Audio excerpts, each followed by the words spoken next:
Hello, everyone. Good morning. My name is Nicholas. I'm very happy to be here. I work at Pipedrive, and today with me, I have our good partners at SaaShop Finland. They were actually the ones who introduced us to this amazing event. There's the Nordic Sales Enablement. So I'm very happy to be here and to count on their support. And over the next 10 minutes, we're going to talk about a specific topic that is what will be the challenges for sales leaders in 2021. All right. So a few quick words about myself. My name is Nicholas Gitti. I'm the channel sales manager here at Pipedrive for the Nordics region and Latin America. And I have over 10 years of experience escalating international sales teams for tech companies in the SaaS and payments industry. And today I hope to connect my previous experiences with some of the data that we're able to collect on Pipedrive to predict what will be the challenges for sales leaders next year. All right, and I'm going to talk real quick about Pipedrive, I swear, but it's important to understand who Pipedrive is and from where comes the data that I'm going to show you today.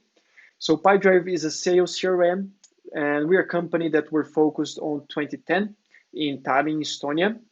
Right now, we count with over 90,000 active accounts, active customers in our client base. So these are companies that are using Pipedrive to boost their sales or drive more revenue. And we learn a lot from them on a daily basis. And we learn from them so much that every year we release a state of sales report. So we conduct an interview every year. This year, we actually interviewed over 1,000 salespeople from account executives, sales managers, business owners, SDRs.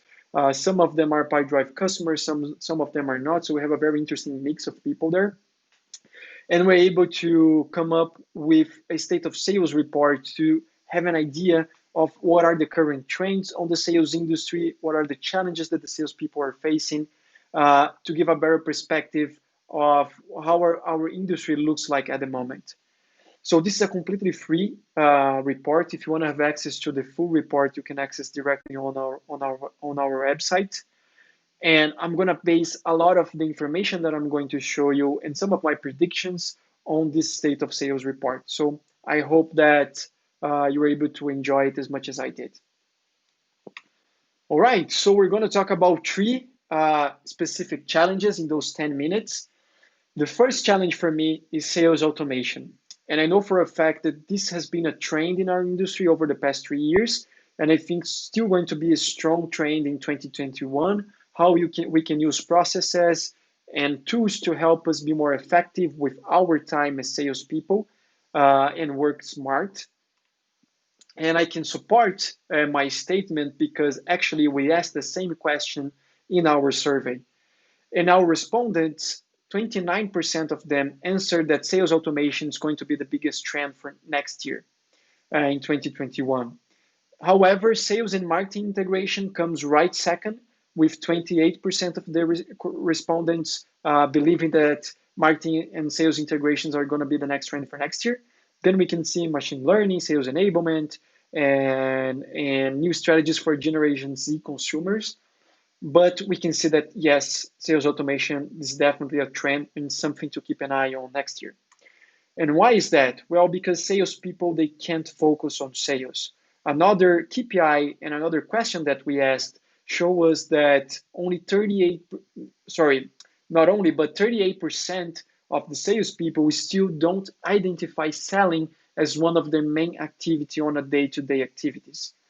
And over a fifth of people identify marketing, administrative tasks, and business operations as one of their main activities on a daily routine, which is very concerning. And once again, we can see that a lot of salespeople, they don't have enough time to work on sales or sales-related activities, and they're spending a lot of time and effort on other activities that are not related to sales.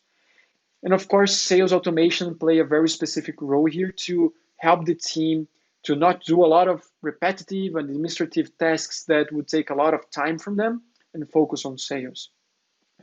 And what I think could be nice insights and solutions to solve this issue is to invest a lot in sales enablement.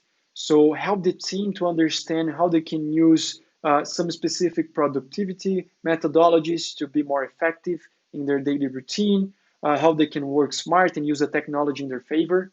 Also, of course, make use of sales automation tools and workflows.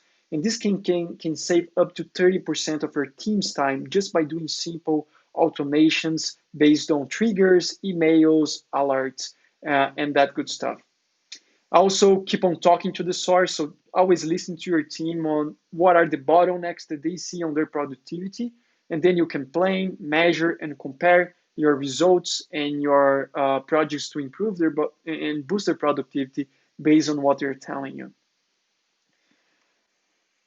Great. So for me, the second biggest trend and challenge next year for sales leaders is lead generation. But not just any lead generation, but smart lead generation. How can sales managers and account executives and SDRs use what they have to generate the best leads with the best conversion rates? And this idea is supported by a few of the questions that we asked on the survey. The first one being, do you consider yourself successful at sales? And we asked them to the respondents, and you see that yes is related to green is related to yes and yellow to no. And for salespeople that use CRM tools to help them generate leads, 53% of them consider themselves successful. On the other hand, only 47% of the salespeople consider themselves successful that don't use CRM tools to generate leads or to manage their sales process. So we know that there is a correlation between using sales tools to generate leads and being successful at sales. And there is a similar question that shows the same scenario. We asked them if they were able to reach their sales target last year. And once again, green for yes and yellow for no. Salespeople that use technology in their favor to generate leads, 63% reached their sales target last year. And on the other hand, the ones that didn't use technology, only 56% of them were able to reach their targets. So once again, the insights and solutions that I see for this specific challenge, it's to invest a lot in knowledge, not only in tools. We do have a lot of amazing tools to help you generate qualified leads, fully GDPR compliant. But I feel that the salespeople tend to go back to their old ways of prospecting lead generation, and they don't have the knowledge to use the tools that they have on their disposal. Also, there are new ways of doing outbound and generating leads, and the world is changing in that sense with GDPR popping up everywhere. So outbound is not about spending anymore. It's more effective to do 5 tailor-made prospections a day than 50 template copy and paste approaches. And also, of course, use a lot of technology in the way to help you be most effective on lead generation. And once again, keep measuring and comparing your results to see where you are and how you can improve your sales processes. And last but not least is sales enablement. And we see that as a trend and as a challenge next year. And well, this event is one of the main proofs that this is actually a trend for 2021. And we asked some specific questions to our client base to see why sales enablement is a challenge for next year. So we asked our respondents what sales trainings did they have. And you can see that 91% of them had on-the-job training. And in a different question, we have the same result. We asked them, how have you developed your sales skills after you are already a salesperson? And 92% of them answered that they are doing that on the job. So once again, we see that there is a lot of knowledge out there, but most of the salespeople are still learning through experience on the job. And we have a lot of many different ways to pass on knowledge regarding sales.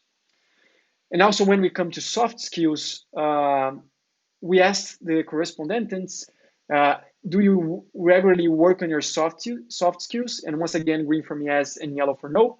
87% of them that work on their soft skills consider themselves being successful on sales, while only 73% of them who don't work on their soft skills consider themselves successful at sales. And when we look at how often they reach their sales quota, once again, the ones that work on their soft skills are more willing and more ready to actually reach their sales quotas. And well, what I see as insights and solutions for this specific challenge is that you should have a very good onboarding to try to cover the sales enablement gap as soon as possible with your team, so they know how to use their sales methodologies that work for your product and your industry. Have a very good playbook in your hands. Plan with your team to train daily, weekly, and monthly. And once again, measure and compare all the informations that you generate. And well, that's it. I'm very happy once again to be here. Thank you for giving me the space to talk to you guys today. If you have any more questions or if you want to learn more about how Pipedrive can help you be more effective, our partners at SaaShop would love to talk to you on the online booth. Thank you so much.